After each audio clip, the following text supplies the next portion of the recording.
룻의 시어머니 나오미가 그에게 이르되 내 딸아, 내가 너를 위하여 안식할 곳을 구하여 너를 복되게 하여야 하지 않겠느냐. 내가 함께하던 하녀들을 둔 보아스는 우리의 친족이 아니냐. 보라, 그가 오늘 밤에 타작마당에서 보리를 까불리라.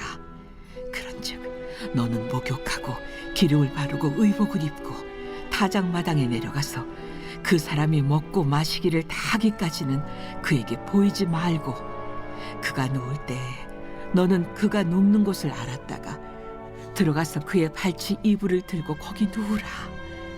그가 내 할 일을 내게 알게 하리라. 어머니의 말씀대로 내가 다 행하리이다. 하니라. 그가 다장마당으로 내려가서 시어머니의 명령대로 다 하니라. 보아스가 먹고 마시고 마음이 즐거워 가서 곡식단 더미의 끝에 눕는지라. 룻이 가만히 가서 그의 발치 이불을 들고 거기에 누웠더라. 밤중에 그가 놀라 몸을 돌이켜 본즉 한 여인이 자기 발치에 누워 있는지라. 이르되 내가 누구냐? 나는 당신의 여종 루시오니 당신의 옷자락을 펴 당신의 여종을 덮으소서. 이는 당신이 기업을 물을 자가 됨이니이다. 내 딸아, 여호와께서 내게 복 주시기를 원하노라. 내가 가난하건 부하건 젊은 자를 따르지 아니하였으니 내가 베푼 인애가 처음보다 나중이 더하도다. 그리고 이제 내 딸아, 두려워하지 말라. 내가 내 말대로 내게 다 행하리라. 내가 현숙한 여자인 줄을 나의 성읍 백성이 다 아느니라. 참으로 나는 기업을 물을 자이나 기업 물을 자로서 나보다 더 가까운 사람이 있으니 이 밤에 여기서 머무르라. 아침에 그가 기업 물을 자의 책임을 내게 이행하려 하면 좋으니 그가 그 기업 물을 자의 책임을 행할 것이니라. 만일 그가 기업 물을 자의 책임을 내게 이행하기를 기뻐하지 아니하면 여호와께서 살아계심을 두고 맹세하노니 내가 기업 물을 자의 책임을 내게 이행하리라. 아침까지 누워 있을지니라 하는지라. 룻이 새벽까지 그의 발치에 누웠다가 사람이 서로 알아보기 어려울 때에 일어났으니 보아스가 말하기를 여인이 타작마당에 들어온 것을 사람이 알지 못하여야 할 것이라. 내 겉옷을 가져다가 그것을 펴서 잡으라. 그것을 펴서 잡으니 보리를 6번 되어 룻에게 지워주고 성읍으로 들어가니라. 룻이 시어머니에게 가니 내 딸아, 어떻게 되었느냐. 룻이 그 사람이 자기에게 행한 것을 다 알리고 이르되 그가 내게 이 보리를 6번 되어주며 이르기를 빈손으로 내 시어머니에게 가지 말라 하더이다. 내 딸아, 이 사건이 어떻게 될지 알기까지 앉아있으라. 그 사람이 오늘 이 일을 성취하기 전에는 쉬지 아니하리라. 하니라. 우리 사랑하는 브릿지 가족 여러분, 그리고 오늘도 함께 큐티의 자리를 지켜가신 우리 소중한 성도 여러분, 2026년 5월 6일 수요일 우리 루키 3장 1절부터 우리 18절까지의 말씀을 중심으로 기업을 물을 자라고 하는 제목하에 오늘 하나님 말씀 함께 큐티하기를 원합니다. 우리는 보통 아침에 또 회사를 가거나 아니면 주일날 교회를 올 때 나름대로 어떤 옷을 입고 교회를 갈까 한 번쯤은 고민을 하셨을 겁니다. 저도 개인적으로 토요일 저녁이 되면 내일 주일에 어떤 색깔의 양복에 어떤 셔츠 그리고 어떤 넥타이를 메고 갈까를 고민합니다. 여러분들도 아침에 회사를 간다든지 아니면 모임에 참석을 한다든지 심지어 우리 주부들은 중부시장이나 H마트에 장 보러 갈 때도 어떤 옷을 입고 갈까를 고민하잖아요. 심지어 정말로 우리가 예전에 코로나로 인해서 재택근무를 할 때도 마찬가지 아니었겠습니까? 물론 밖에 나가지는 못하지만 카메라 앞에 비춰진 자신의 모습이 이제는 어제 입은 옷을 동일하게 입은 사람으로 비춰주고 싶지는 않아서 또 새로운 옷으로 갈아입는 그런 경향들도 사실은 있지 않겠습니까? 여러분, 같은 사람이라도 어떤 옷을 입느냐에 따라서 사람이 완전히 달라 보이는 경우가 있습니다. 우리가 잘 알고 있는 왕자와 거지라고 하는 동화에서 보듯이 왕자인 본인이 거지 옷을 입고 밖에 나가서 내가 왕자다 라고 아무리 하소연한들 그 옷차림을 보고서 누가 왕자라고 인정해 줄 수 있겠습니까? 옷이 날개다라고 하는 이야기가 있듯이 오늘 본문에 등장한 룻이 입은 그 옷에 대한 이야기를 여러분들과 함께 잠시 좀 나누면서 묵상을 좀 하려고 합니다. 잠시 룻과 나오미가 걸어온 여정을 우리가 잠시 돌이켜보면 이 두 사람은 거친 천으로 만들어진 굉장히 불편한 상복을 입고 아마 모압 땅에서 베들레헴으로의 여정을 시작했을 거예요. 이유는 자신들의 남편들이 먼저 세상을 떠났기 때문입니다. 약 50마일 정도나 되는 먼 거리, 이 정도의 거리면 건강한 사람의 경우 16에서 18시간 정도 걸리는 시간입니다. 룻과 나오미의 경우 슬픔에 젖은 연약한 다리로 힘겨운 도보 여행을 했을 테니 적어도 5일에서 7일 정도는 걸렸겠지요. 이 기간은 다름 아닌 거친 천으로 만들어진 굉장히 불편한 상복을 입고 있었을 기간입니다. 그렇게 본다면 오늘 룻이 출근하는 그 상황에서 입고 있었던 옷은 아마 과부의 의복이었을 가능성이 크다라는 거죠. 절대로 벗을 수 없는 숙명과도 같은 옷을 걸치고 밭을 향해 걸어갑니다.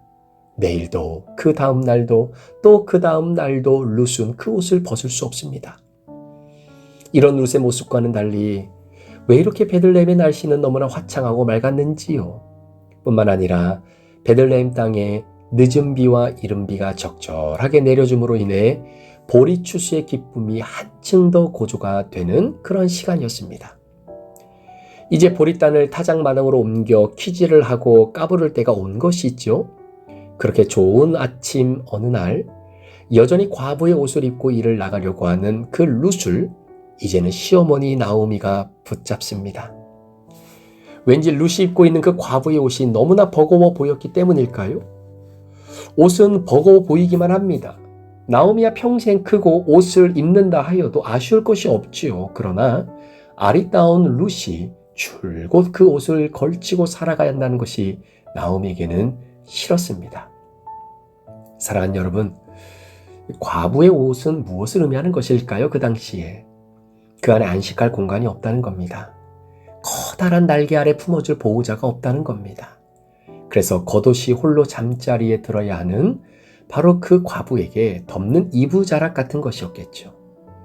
밤의 추위로부터 나를 보호해주는 생명과도 같은 바로 그 옷. 그래서 신명기 24장 17절 말씀에 보면 과부의 옷을 저당잡지 말라라고 율법에 명시한 이유도 바로 그런 이유 때문입니다. 그 옷이 바로 그의 생명을 지켜줄 유일한 수단이 되었기 때문입니다. 나오미는 보리를 줍고자 나아가는 그 룻의 옷을 붙잡고 다음과 같이 말합니다. 오늘 본문 1절에 이렇게 기록되어 있죠. 룻의 시어머니가 나오미가 그에게 이르되 내 딸아 내가 너를 위하여 안식할 곳을 구하여 너를 복되게 하여야 하지 않겠느냐. 자, 여기서 안식할 곳이라고 하는 이 단어가 히브리 말로 마누아라고 하는 단어인데요.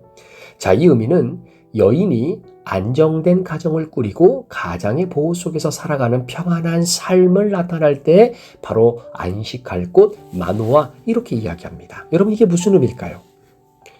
나오미는 더 이상 시어머니가 아닌 어머니로서의 룻의 혼인을 주관하겠다라고 말하는 건 아니겠습니까? 사실 우리나라도 예전에 그러지 않았나요?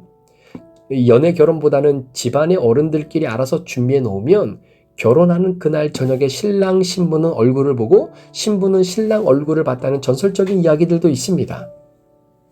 자, 나오미의 갑작스런 이 말에 룻은 깊은 생각에 빠져들어갑니다. 이게 도대체 무슨 말씀이지? 그러면서 잠시 과거로 기억의 필름을 돌려보지요. 하나님의 헷세드가 머물기를 원한다고 하면서 모압으로 돌려보내려 했던 나오미. 그러나 무슨 일이 있어도 어머니를 따라 베들레헴으로 가겠다는 룻. 베들레헴에 와서 우연히 들어서게 된 밭이 보아스의 밭.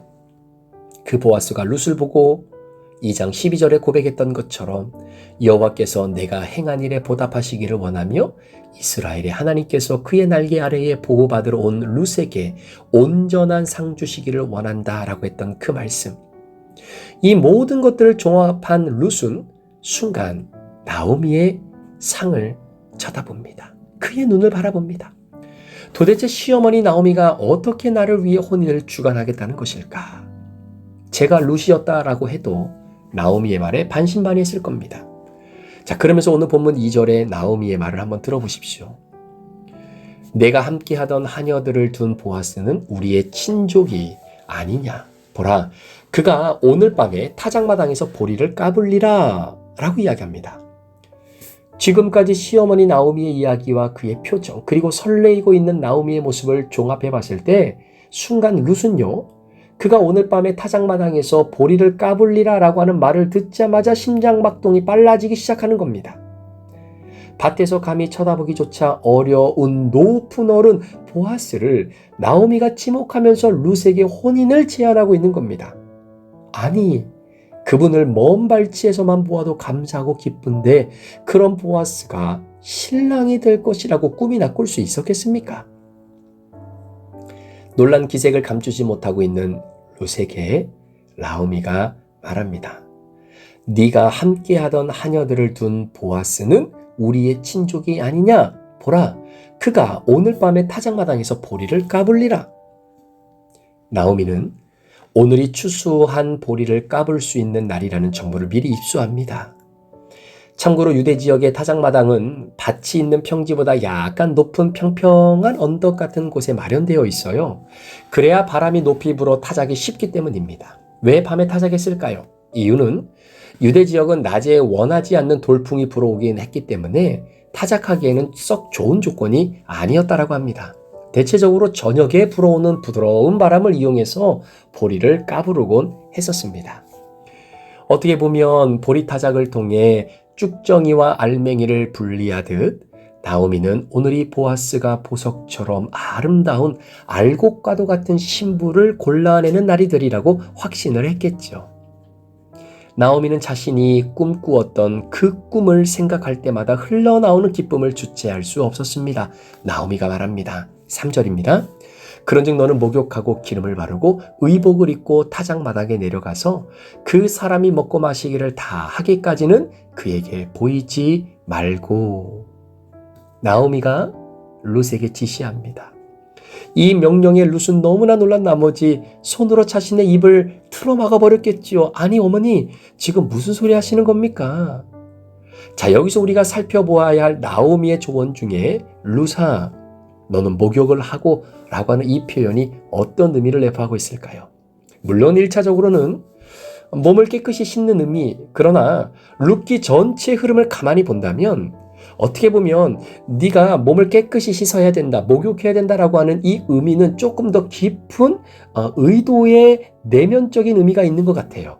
그러니까 룻이라고 하는 여인이 벗을 수 없는 숙명의 옷, 수치와 부끄러움의 옷, 절망을 상징하는 과부의 옷을 벗으라고 하는 이야기 아닐까요? 근심의 의복을 벗어 던지라고 나오미가 룻에게 말하고 있는 것 같이 들리지 않습니까? 사랑하는 여러분, 우리는 매일매일 어떤 옷을 입을까요? 어떤 옷이 나에게 잘 어울릴까 고민합니다. 그런데요, 나에게 잘 어울리는 옷도 있지만 내가 입고 있는 옷 중에 벗어버려야만 나라는 존재를 가장 잘 드러나게 하는 옷이 있다는 사실을 잊어서는 안 됩니다. 여러분이 무슨 옷을 입을까 고민하시기 전에 여러분을 올가매고 있는 근심의 옷부터 벗어 던지시기를 축복해요. 근심의 옷을 벗어내는 순간 우리에게 정말 잘 어울리는 옷들이 입혀지는 은혜가 있음을 기억하시기를 축원합니다. 어떤 옷일까요? 골로새서 3장 12절에 사도 바울이 이 옷을 우리에게 소개합니다. 그러므로 너희는 하나님이 택하사 거룩하고 사랑받는 자처럼 긍휼과 자비와 겸손과 온유와 오래 참음을 옷 입고 라고 말입니다.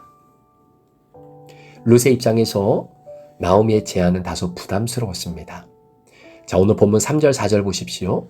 그런즉 너는 목욕하고 기름을 바르고 의복을 입고 타작마당에 내려가서 그 사람이 먹고 마시기를 다 하기까지는 그에게 보이지 말고 그가 누울 때에 너는 그가 눕는 곳을 알았다가 들어가서 그의 발치 이불을 들고 거기 누우라. 그가 내 할 일을 내게 알게 하리라 하니. 여러분, 룻이 보아스에게 가까이 다가가기 위해 해야 할 몇 가지 요소들이 있습니다. 그 중에 가장 먼저 해야 할 것은 자신을 정결케 하는 거예요. 마찬가지로 우리도 주님께 가까이 나가기 위해서는 그분이 나의 죄를 용서해 주신 보혈로 깨끗하게 씻김을 받으셔야 됩니다. 여러분 잘 기억하셔야 됩니다. 내가 깨끗이 씻는다고 씻겨지고 거룩해지는 것이 아닙니다. 나의 정결함, 나의 깨끗함은 철저히 수동적입니다. 예수 그리스도의 보혈이 나에게 부은 됨으로 인해 내가 정결함을, 깨끗함을 얻게 되는 것이죠. 룻도 나오미의 권유에 따라 이제 과거의 옷을 벗어야 할 때가 되었습니다. 두려웠을 겁니다. 남편 말륜이 죽었을 때 룻은 세상을 다 잃은 것 같았을 겁니다. 처음 과부의 옷을 입게 되었던 순간에 믿기지 않을 만큼 비참하고 수치스러웠을 겁니다. 그러나 그 부끄러움이 조금씩 룻의 일상이 되면서 점점 편안해지는 올무처럼 룻의 일부가 되어가는 것을 느끼지 않았을까요? 그런 룻에게 어떻게 벗어야 할지도 몰라 평생을 입고 살아야만 했던 룻에게 가장 어렵고 부담스러운 일이 목욕하는 것이었습니다. 자, 여기서 목욕하다라고 하는 히브리 단어가 라하츠라고 하는 단어인데, 이 단어는 과거의 수치와 죄악을 씻어야 새로운 단계로 나아갈 수 있다라고 하는 뜻으로 쓰인 히브리 동사입니다. 사랑하는 여러분, 룻과 같은 인생이 바로 저와 여러분의 인생이지요. 죄로 물든 내 인생, 죄악의 옷을 벗어버리기에는 너무나 내 인생 깊은 곳까지 스며들어와 있습니다. 떼어낸다는 것이 너무나 무섭습니다. 하나님이 원하지 않는 것임에도 불구하고 내 삶의 한 부분이 되어버린 죄. 그래서 이제는 죄인인지도 모를 만큼 자리 잡은 죄. 하나님도 과연 이 죄까지도 용서해 주실 수 있으실까라는 생각이 들게까지 하는 바로 그 죄. 그러나 예수 그리스도의 이름으로 도전하는 것은 오늘 우리가 그리스도 예수의 보혈로 죄 씻음 받은 은혜가 있기를 축원합니다. 내 안에 자리 잡고 있는 미움의 영, 원망의 영, 남을 비방하는 영, 속임수와 거짓의 영, 음란의 영, 불신의 영, 남편과 아내가 있음에도 불구하고 다른 남자, 다른 여자를 마음에 품고 있는 타락의 영, 교만의 영 등등 모든 악한 사단의 영들이 그리스도 예수의 보혈의 능력으로 여러분의 삶에서, 가정에서, 여러분 자녀들에게서 떠나가는 역사가 있기를 예수 그리스도의 이름으로 축원합니다. 자, 보세요. 룻이 보아스를 만나기에 가장 먼저 정결함과 거룩함을 회복했듯이 우리 역시 그리스도 예수의 보혈로 깨끗하게 씻김받고 나게 되면 성령의 기름 부으심으로 충만해지게 되는 것입니다. 여러분, 기름은 향기입니다. 죄악으로 물든 천박한 우리에게 악취가 나지만 보혈로 씻음받은 우리에게 주님이 부어주시는 기름은 나를 존귀하게 변화시키는 고귀한 향기임을 믿습니다. 그래서 고린도후서 2장 15절에 사도 바울이 고백했던 것처럼 우리는 구원받은 자들에게나 망하는 자들에게나 하나님 앞에서 뭐라고요? 그리스도의 향기다라는 것입니다. 사랑하는 성도 여러분, 오늘 하루, 오늘 보아스라고 하는 이 남자, 그리고 룻이라고 하는 귀한 여인, 어떻게 보면 고이 잠들어 있는 보아스를 바라보는 룻은 굉장히 온몸이 떨렸을 겁니다. 과연 룻이 보아스에게 다가갈 용기가 있었을까요? 마치 어린 양이 목자를 바라보는 듯 룻은 물끄러미 보아스를 바라보았을 겁니다. 저는 이 부분을 묵상하면서 요한복음 12장에 기록된 마리아라고 하는 한 여인이 있죠. 누가복음 7장에는 죄인의 신분으로 등장합니다. 아직도 학자들은 바리새인인 시몬의 집에 결단코 초대받을 수 없었지만 신뢰를 무릅쓰고 용감하게 들어간 죄인 출신의 여자인지 나사로의 동생 마리아인지 아니면 동일 인물인지 설왕설래하기는 하지만 중요한 것은 자신이 누구인지에 대한 정체성을 예수 그리스도 안에서 되찾은 여인이었던 것만은 사실임을 우리는 기억하지요. 여러분, 룻도 용기를 내어 보아스의 자리로 와 그 발치를 덮은 옷자락을 들고 거기에 눕습니다. 마치 이 향유를 들고 있었던 여인이 예수님의 발치에 내려앉아 자신의 향유 옥합을 깨뜨리고 자신의 머릿결로 예수님의 발을 씻겨주며 주님의 장례를 준비했던 것과 마찬가지로 말입니다. 룻의 몸에는 아까 전에 바른 기름의 향이 가득 배어 있습니다. 룻의 이러한 행위를 음란하고 가증한 것이라고 비판하는 사람도 있을지는 모르겠습니다. 아니, 보아스마저 오해할지도 모르지요. 그러나 이 순간 룻은 보아스의 발 앞에서 이미 부서지고 깨졌습니다. 여호와 하나님께 온전히 바쳐진 번제처럼 룻의 온 존재를 태우고 있었던 것이 아닐까요? 여러분, 깨지지 않으면 느낄 수 없는 향기, 부서지지 않으면 드릴 수 없는 제사, 예수님 안에서 진정한 나를 발견하기 위해 벗어버려야 하는 옷이 있습니다. 오늘 하루를 출발하는 우리 사랑하는 성도 여러분, 저와 여러분은 어떤 옷을 벗어내어 던져야 될까요? 우리는 어떤 기름으로 우리의 몸을 적셔 그리스도 예수의 향기를 발할 수 있어야 될까요? 오늘 룻이 보아스의 발치에 엎드려 이제는 그리스도의 아름다운 향기를 내어주었던 그 모습처럼 저와 여러분도 예수 그리스도의 선한 옷을 입고 오늘 하루를 출발할 때에 다른 세상의 향기의 기름이 내 몸에 부음받는 것이 아니라 그리스도 예수의 구원의 은혜에 감사한 향기가 우리를 온전히 엄습하고 우리가 걸어가는 족족마다 그리스도의 향기를 바라며 그 주님의 믿음의 흔적을 남길 수 있는 아름다운 인생을 살아가는 저와 여러분 되시기를 예수 그리스도의 이름으로 간절히 축원합니다. 기도하시겠습니다. 하나님, 오늘 룻이 보아스의 발치에 엎드려 내가 지금까지 벗어내기 힘들었던 그 수치스러움과 또한 그 과부와 남들에게 보이고 싶지 않았던 상체의 옷을 벗어던지고 이제는 예수 그리스도께서 입혀주신 옷을 입고 구원의 여정을 걸어갑니다. 우리 귀한 성도들, 때로는 내가 벗어던져내고 싶지 않는 내 인생에 정말로 쓰라린 상처의 옷이라 할지라도 온전히 그리스도 예수의 복음으로 철저하게 벗어던지고 그리스도 예수의 향기를 바라며 살아가는 기름으로 덧붙임 바 되어지는 인생들 되게 하여 주옵소서. 감사를 드리며 예수 그리스도의 존귀하신 이름으로 축복하며 기도합니다. 아멘.